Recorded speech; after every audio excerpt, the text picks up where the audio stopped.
28 years later, a perfect release date. But will it ever happen? 28 years later could be a great capper to the horror saga, but will it ever happen is another question entirely.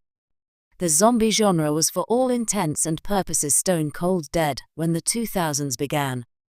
While the first Resident Evil movie and Dawn of the Dead helped revive them, Danny Boyle's movie 28 Days Later was a key entry in the genre too. Boyle's eerie thriller merged B-movie thrills with something more emotional and introduced audiences to young stars Cillian Murphy and Naomi Harris. The film was a shock success worldwide, but was never intended to launch a franchise. A sequel arrived in the form of 2007's 28 Weeks Later, which detailed a doomed mission to reintroduce the population to London after the rage infection is presumed to be contained. The follow-up garnered good, if not great reviews, and was a solid success, but a third entry never emerged. Over the years, both writer Alex Garland and Boyle teased a sequel dubbed 28 Months Later, which would pick up from the cliffhanger of the second movie, which hinted the infection spread beyond the UK. Over 15 years on from the last outing, 28 years later feels more fitting, as does a certain release date. Too long has passed to make a more direct follow-up to 28 Weeks Later, and most viewers are likely to recall the events of the original. 28 Years Later is the perfect title for a legacy sequel and could explore the impact the infection had on the world. It could explore how the various nations responded to the threat, including if they chose to help one another or isolate themselves completely. If the producers behind it wanted to add a meta element, the 28 Days Later, which wasn't the first fast zombie movie, sequel could live up to the title and arrive in 2030, exactly 28 years after the original. Of course, the latter is more of a blue sky pitch, and if the production gathers momentum, it's doubtful Boyle or his collaborators would wait that long for what could be seen as a gimmick. While calling it 28 Months Later leaves some wiggle room for a fourth entry, as Garland joked to IGN in 2015, the series will never be a franchise on par with the Resident Evil movies. 28 Years Later could also bring back cast members like Murray and Harris, and wrap up the story in a meaningful way. Given the way the original has lingered in pop culture, it's almost shocking a third outing hasn't happened. Since the release of 28 Weeks Later, which wasn't as scary, both Garland and Boyle have mentioned they had a good concept for another film.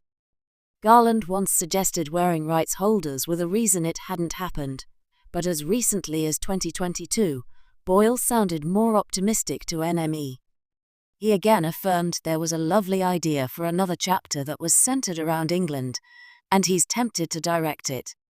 He also cited films like Top Gun, Maverick as a good example of legacy sequels that get audiences to go to the cinema. Sounds like the odds of 28 Years Later are decent, but it's not set in stone yet. It's been nearly 2 decades since 28 Weeks Later infected cinemas with its bleak, adrenaline-fueled vision of post-apocalyptic Britain. And now, whispers of 28 Years Later have stirred a frenzy, especially with the tantalizing idea of a 2028 release, perfectly aligning with the film's timeline. A poetic symmetry. A pop culture prophecy fulfilled. But the real question is, will it actually happen? Danny Boyle, who directed the genre-defining 28 Days Later, and writer Alex Garland have both hinted at returning. They've even confirmed a script exists. So why the hold-up? Timing, production hurdles, and studio hesitation all play a role. Horror franchises are hot again, just look at the success of A Quiet Place and The Last of Us. But 28 Years Later needs more than jump scares. It needs weight, substance, and political resonance. That's what sets the original apart. A 2028 release wouldn't just be clever, it would be perfect. It would honor the legacy of the series while tapping into the modern world's growing anxieties. What happens when a society collapses again?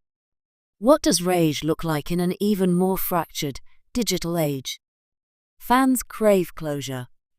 Not just to finish a trilogy, but to revisit that haunting, kinetic world one last time. And with Cillian Murphy's star shining brighter than ever post-Oppenheimer, a return of his character could be the emotional core the film needs. There's time. There's interest. There's a story. But unless the studio commits soon, the perfect window may pass, and 28 years later might remain just a brilliant idea on the shelf. Tick-tock. The virus waits for no one.